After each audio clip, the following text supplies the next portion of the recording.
A wealthy man discovered a fainted young girl with noticeably swollen belly. What he did next was astonishing. Rain hammered against the windshield as Richard Callahan tightly held the steering wheel, his jaw set in frustration. The evening had dragged on with yet another dull business meeting filled with hollow talk and forced smiles. Exhausted and drained, he longed to escape to the quiet of his vast mansion, where silence was his only companion. Driving his black Aston Martin along the empty road, his headlights cutting through the heavy rain, something suddenly caught his eye. A small, fragile figure lay motionless on the sidewalk ahead. His heart raced. He slammed on the brakes, tires screeching on the wet road, stopping just feet from the girl. His heart pounding, he opened the door and stepped out, instantly soaked by the cold rain. The child, no older than 10, was curled up on the pavement like a broken doll. Her clothes were drenched, her face pale as a ghost, and her thin arms shook uncontrollably. But it was her belly that took his breath away. It was unnaturally swollen for a girl her age. Richard hesitated, his instincts urging him to leave. He was not the type to meddle in others' lives, having spent years building walls to keep everything and everyone out. Yet something about this girl's frailty and stillness pierced his heart. He knelt beside her and gently shook her shoulder. She was ice cold. "Hey," he whispered. No response. He looked around. The street was deserted. No help was coming. "Kid, can you hear me?" he asked, gripping her arm tighter. Her lips trembled, barely moving. Then, in a barely audible voice drowned by the rain, she whispered, "Help me." Richard froze. Panic, long buried, gripped him. He had heard those words before, but now was no time for memories. Acting on impulse, he lifted the girl into his arms. She was so light, almost skin and bones wrapped in soaked fabric. Her head lolled against his chest, her breathing shallow. "Stay awake, kid," he muttered, heading back to his car. "Don't you die on me." Her eyes fluttered open, glassy and unfocused. She whispered again, "Save me," before going limp. His stomach tightened as he placed her carefully in the passenger seat and sped toward the hospital, rain pounding the windshield. For the first time in a long while, he felt fear.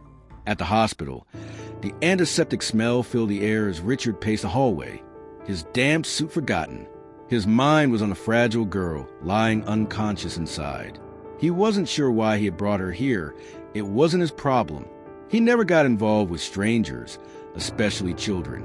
But her whispered plea echoed in his mind. A doctor approached. "Are you her guardian?" he asked. Richard shook his head. "No, I found her unconscious on the street." The doctor nodded.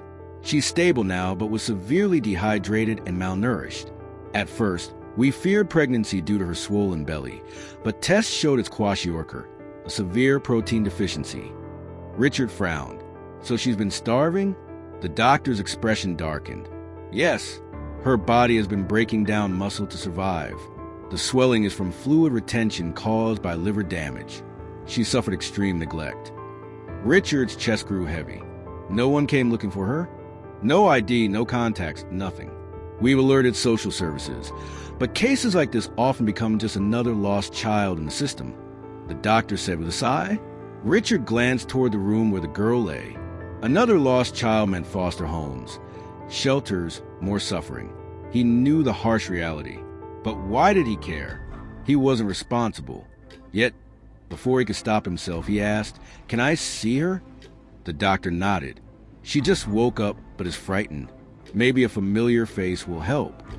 Richard wasn't sure he was familiar, but he followed the doctor inside.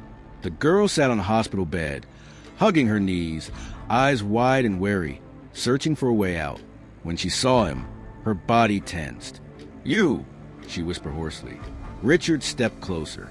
"Yeah, it's me. I brought you here. You were in bad shape." The girl's fingers gripped the thin hospital blanket tightly. She averted her eyes, refusing to meet his stare. "You're safe now," Richard said quietly, though he wasn't completely convinced it was true. She stayed silent. Richard let out a breath and ran his hand through his damp hair. What on earth was he doing here? He should leave and let the experts handle this. But instead, he lowered himself into the chair beside her bed. "Do you have a name?" he asked gently. The girl hesitated, then shook her head. No name? Or just don't want to tell me? Her lips pressed into a thin line. Richard sighed deeply. Look, kid, I don't know what you've been through, but I'm not here to hurt you. The doctor said you haven't eaten in a long time. Do you have anyone? Family? She remained quiet. His patience, usually in short supply, was already wearing thin. All right, he muttered, standing up. Forget it. It's not my problem. He turned toward the door, but a small voice stopped him. I'm Emily. Richard paused, glancing back over his shoulder. The girl swallowed nervously. My name is Emily. For reasons he couldn't explain, Richard felt a flicker of something inside him, something dangerously close to relief. Richard sat quietly in the hospital room, watching Emily fidget with a blanket draped over her frail body. Since whispering her name, she had barely spoken. Now she sat stiffly, her fingers twitching, as if any wrong move might get her kicked out.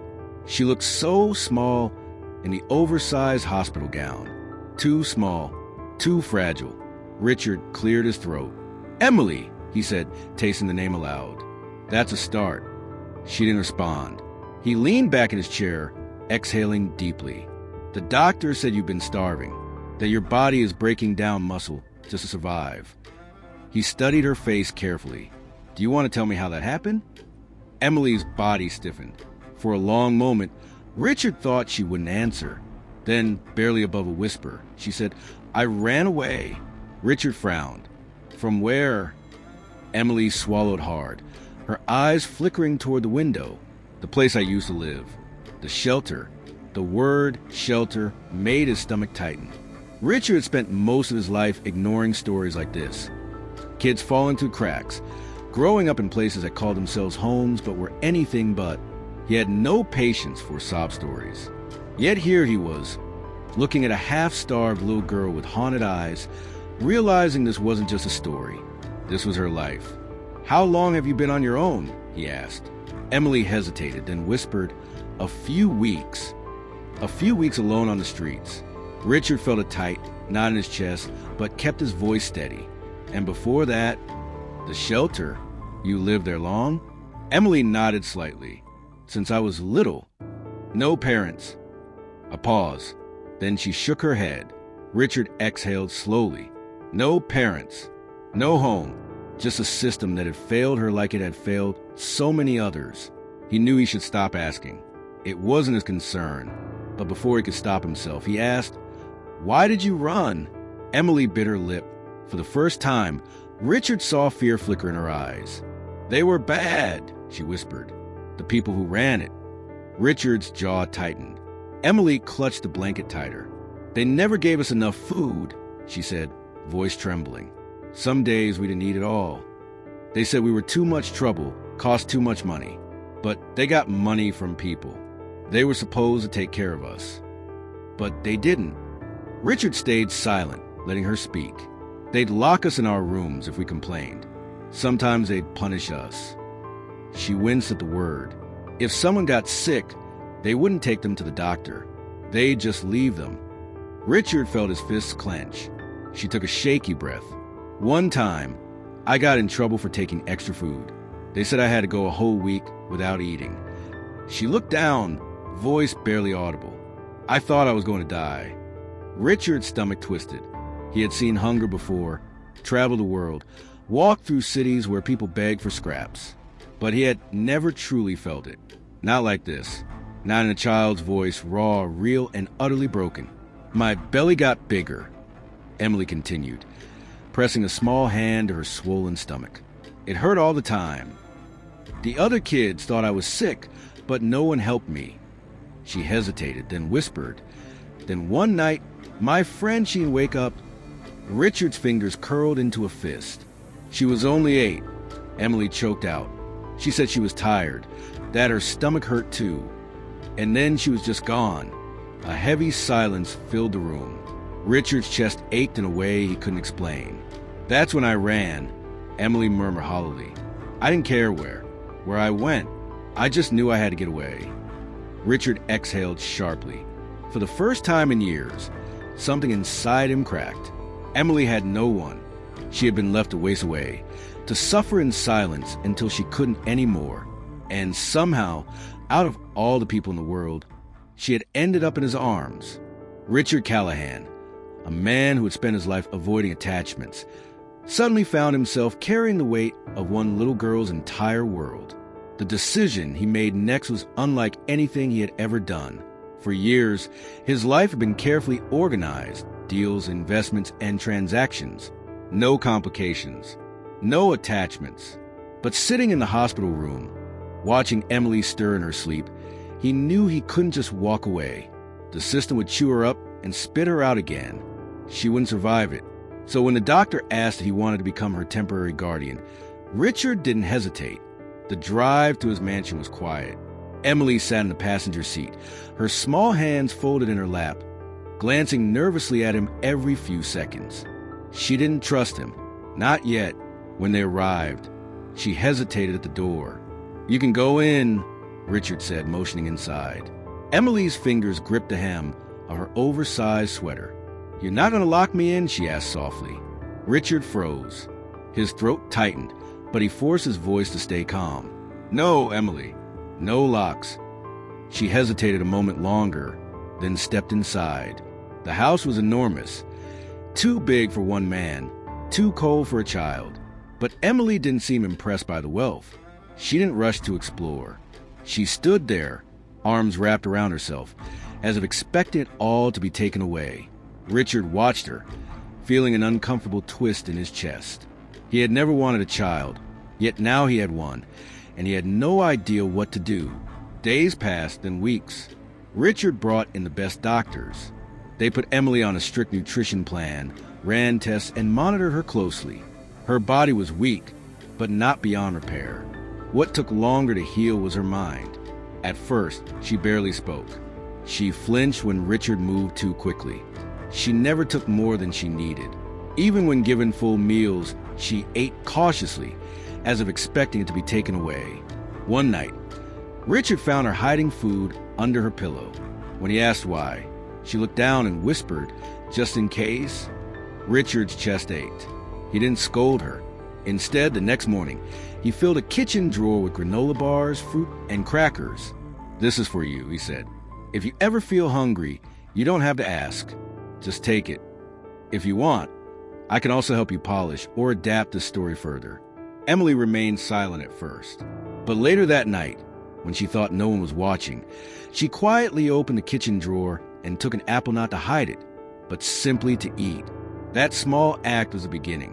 Gradually, she started to open up. She began joining Richard at breakfast, carefully spreading butter on her toast with her tiny fingers. She watched movies with him, initially silent, then slowly laughing at the funny scenes. One afternoon, Richard came home to find her sketching at the kitchen table. "What's that?" he asked.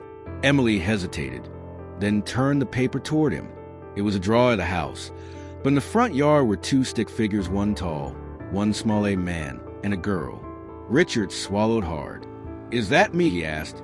Emily looked down, nervously playing with her pencil. Then, barely audible, she whispered, "Maybe." Richard wasn't sure when it happened, when this fragile, frightened child began to feel like his responsibility, like she belonged to him. But he knew one thing for certain. He wasn't going to let her go.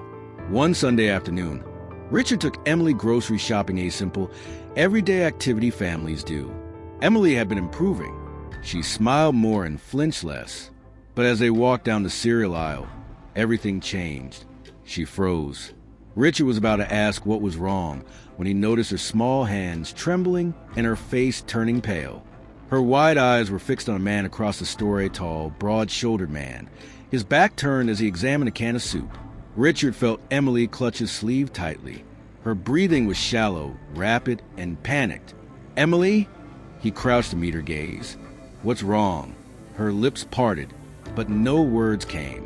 Then, in a whisper so faint he almost missed it, she said, "It's him." Richard's stomach sank. Emily's voice trembled. "He's the one who locked me in." Richard had never considered himself an emotional man. His empire was built on logic, precision, and ruthless efficiency. But holding Emily's shaking hand in that grocery store, watching the color drain from her face, Something inside him broke. He didn't ask any more questions. He didn't look at the man she pointed to. Instead, he wrapped an arm protectively around her and guided her toward the exit.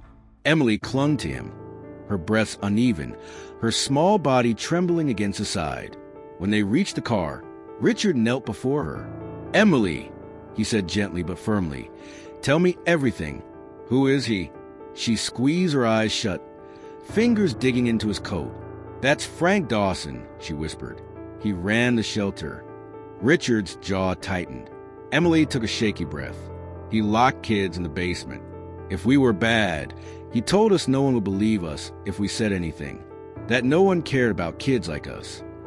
Her voice broke. "He let some of them starve." Richard's hands clenched into fists. She wasn't lying. He had seen the damage himself, the sunken cheeks, hollow eyes, and the fear that never left her. But now he had a name, and Frank Dawson had no idea who he'd just crossed. That night, after Emily fell asleep, Richard sat in his home office. Phone pressed his ear. "I need everything on a man named Frank Dawson," he told a private investigator. "He runs a shelter for kids. I want to know where his funding comes from, what he does with the money, and who he's paying off." The investigator didn't hesitate. "Got it. I'll call you in the morning." Richard hung up and exhaled slowly. He had built his fortune dismantling corrupt systems. But this wasn't business. This was personal. The next day, when the investigator called back, Richard listened grimly. The shelter was a front. Frank Dawson had been embezzling funds meant for the children. Donations and government money intended for food, clothing, and medical care had filled his pockets. And the worst part? No one had stopped him. He had powerful connections who looked the other way. Richard's grip tightened on the phone. Not anymore. He didn't just want Dawson arrested, he wanted to destroy his entire operation. He contacted his legal team, law enforcement allies, and media contacts. If there was one thing he'd learned in business, it was that the right pressure applied in the right places could bring anyone down. By week's end, the police had enough evidence to act. Richard wasn't going to stand by.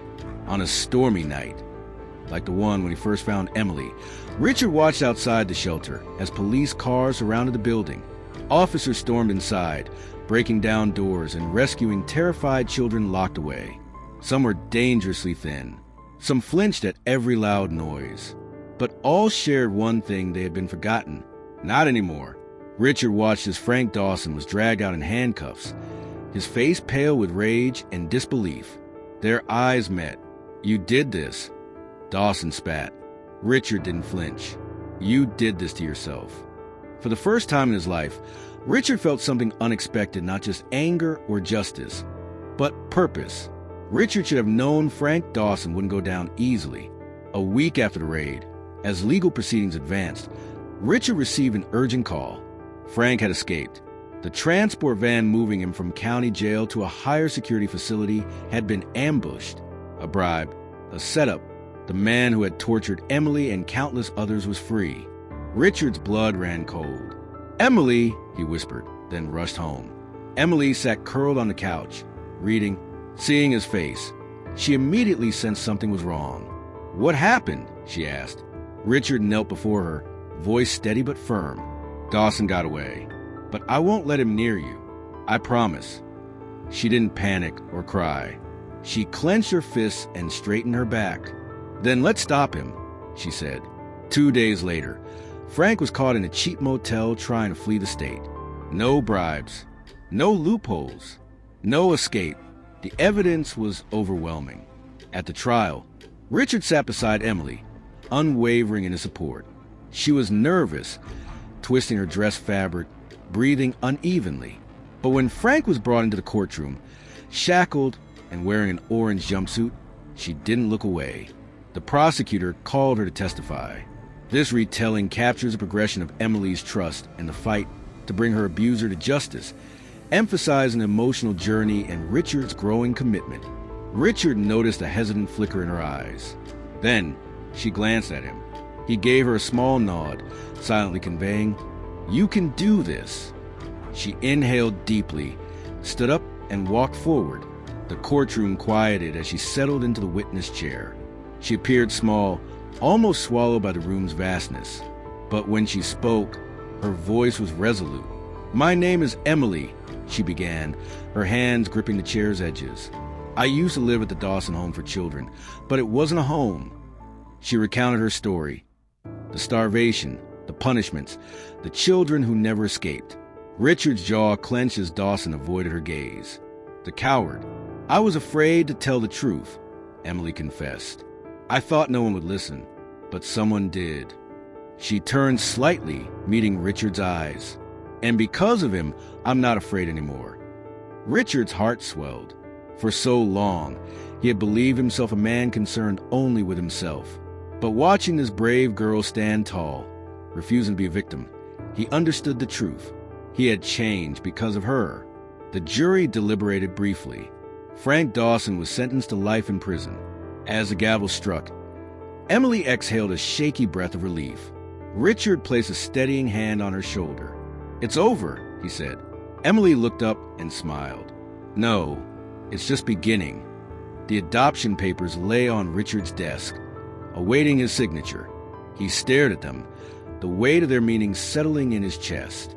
Months ago, he had been a man without attachments, family, or concern for anyone but himself. Now, across from him at the kitchen counter, eating a peanut butter sandwich, sat the girl who had transformed everything, Emily Callahan. She had endured hell and back. Yet here she was, healthy, smiling, safe. She laughed and trusted more now. She no longer hoarded food. She had decorated her room with drawings and books. His cold, empty house had become a home. Emily swung her legs under the stool and looked up at him. "Are you going to sign it?" Richard smirked. "Are you in a rush to be stuck with me forever?" Emily grinned. "You're not so bad." Richard chuckled, shaking his head. Then, taking a deep breath, he picked up the pen and signed his name. It was official. Emily Callahan, his daughter. That night, Richard and Emily sat across from each other at the dining table. For years he had eaten alone, but tonight the seat across from him wasn't empty. Emily tasted her spaghetti and wrinkled her nose. "You're a billionaire. Why can't we hire a better cook?" Richard raised an eyebrow. "You don't like my cooking?" Emily laughed. "This is your cooking." He smirked. "Don't get used to it."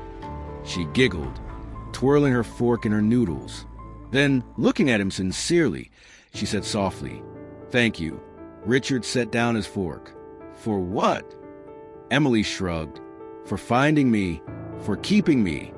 For the first time in years, Richard Callahan felt whole. He reached across the table, ruffling her hair. "You saved me too, kid." Emily grinned. And as they ate their messy dinner, Richard realized that, for the first time, he wasn't alone. He had a family worth more than all the money in the world. Against all odds, a hardened billionaire and a lost girl had found something neither had known: a family. Richard Callahan, once living only for himself, had discovered that wealth meant nothing without someone to share it with. And Emily, who had believed herself unwanted, had finally found a home. This story reminds us that the most unexpected people can change our lives forever. And sometimes, a single act of kindness can rewrite someone's future.